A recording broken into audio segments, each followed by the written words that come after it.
Nos comunicamos en Washington, D.C. con el periodista Rafael Bernal, reportero en asuntos de política exterior de Estados Unidos para América Latina del diario estadounidense The Hill, y con el periodista y analista político Gustavo Alegret. Les preguntamos sobre el impacto que está provocando el retorno al poder de Donald Trump, cuáles serán las prioridades de su administración en materia migratoria y política exterior, y dónde se ubica América Latina y las dictaduras de Nicaragua, Cuba y Venezuela en la agenda de la nueva administración republicana. Gustavo Alegret, Rafael Bernal, muchas gracias por conversar con nuestra audiencia. Gustavo, las encuestas y proyecciones sugerían una competencia electoral reñida. ¿Qué impacto ha tenido el triunfo de Donald Trump entre la clase política estadounidense con una ventaja tan clara en todos los estados péndulo?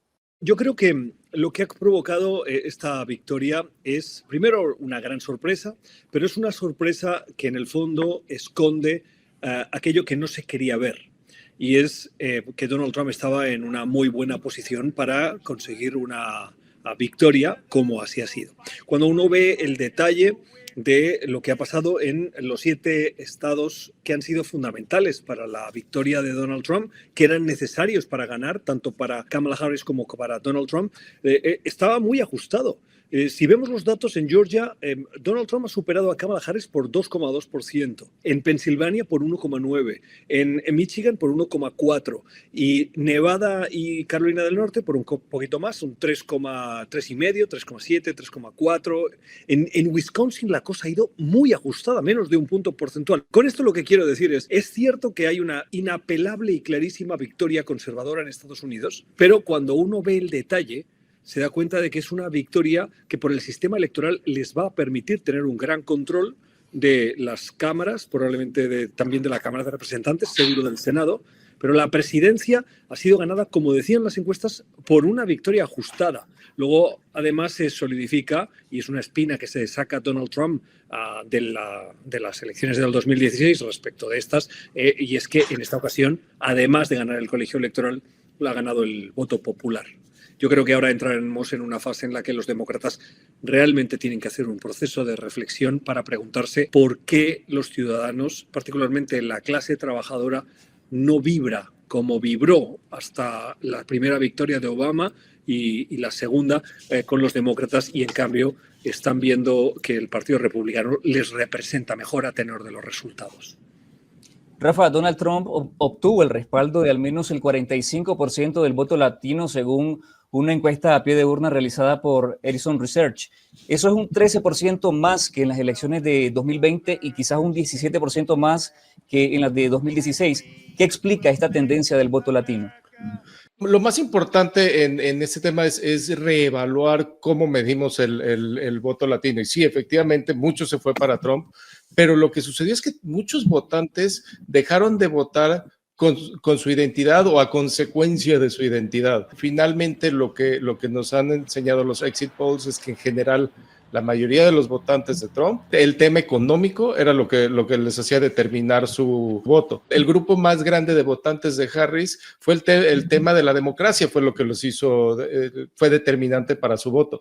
Pero con los latinos lo que sucedió es que simplemente se comportaron como votantes, no eran latinos, no eran blancos, no eran nada, y claro, el mensaje económico de Trump estaba basado en mentiras, vamos a poner eso bastante claro, pero lo supo comunicar y Harris nunca supo comunicar el suyo. Aquí hay un dato fundamental, y es que los hombres latinos mayoritariamente apoyaron a Donald Trump, y eso es lo que ha hecho mover el porcentaje de voto latino. Pero si uno se fija en el conjunto del voto latino, que yo creo que cada vez es menos homogéneo, cada vez es más diverso, pero si nos fijamos en lo que se conoce como voto latino, el 52% ha votado por Kamala Harris, es decir, más de la mitad de los latinos han votado por Kamala Harris. Ahora bien, esta es la cifra más baja que un candidato demócrata consigue en 20 años. Donald Trump ha conseguido el 46, es decir, es el mejor resultado de voto hispano o voto latino en las últimas décadas para un candidato republicano.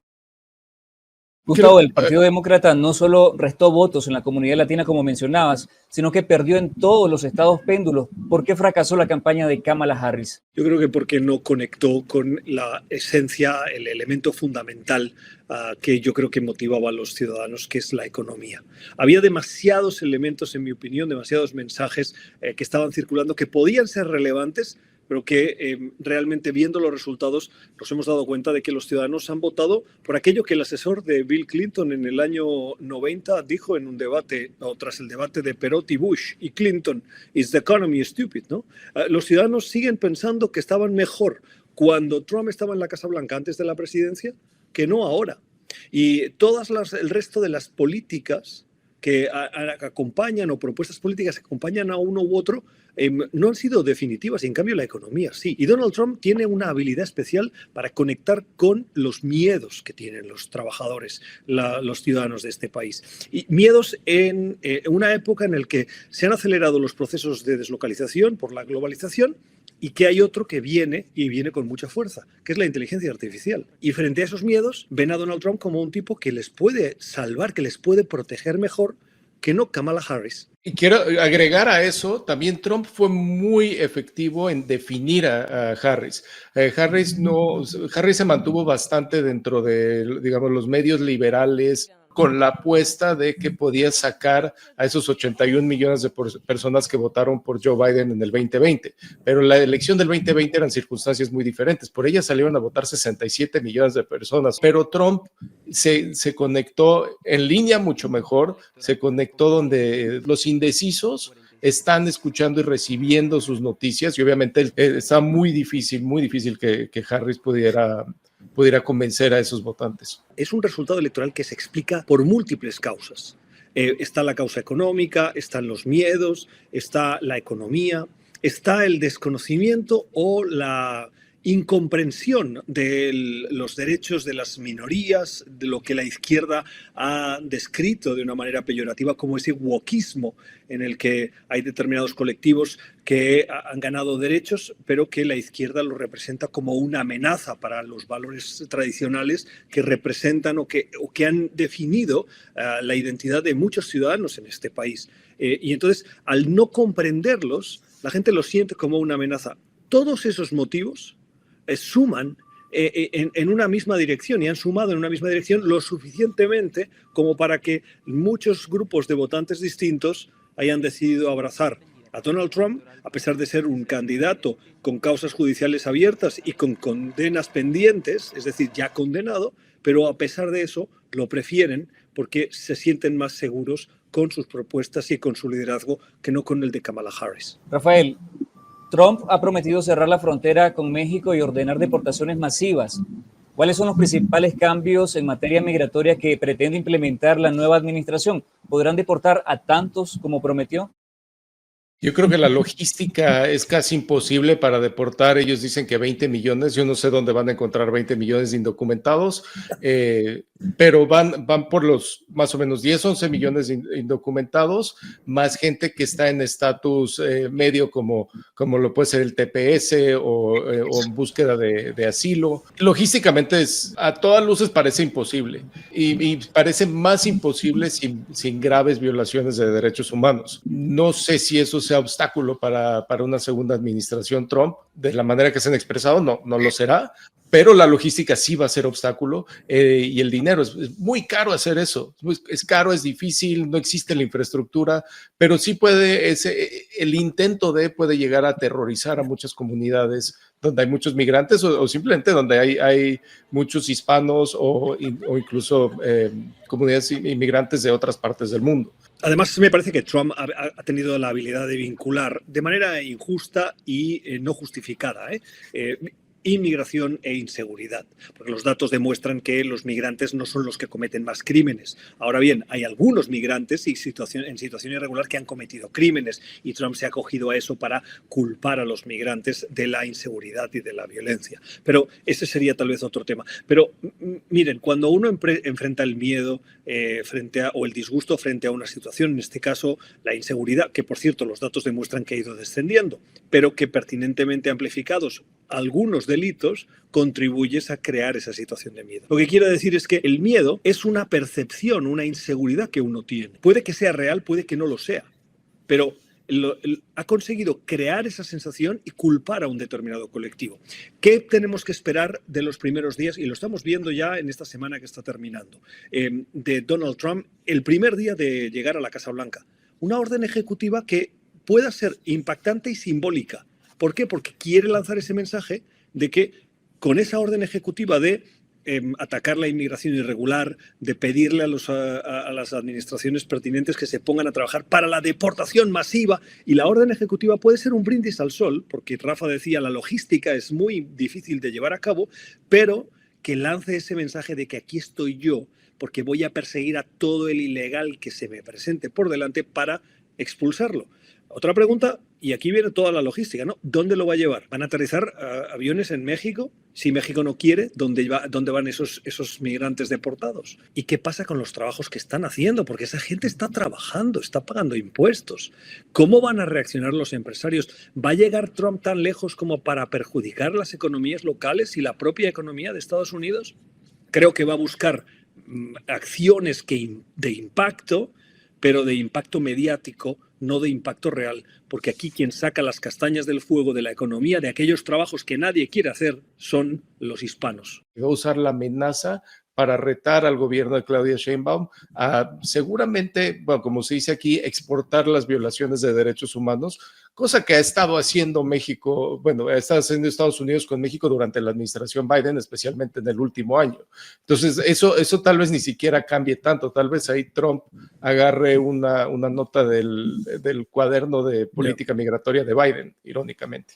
A propósito de su política exterior, Gustavo, Trump ya nombró a su estratega de campaña, Susie Wiles, como jefa de gabinete de gobierno. ¿Qué se espera de su política exterior?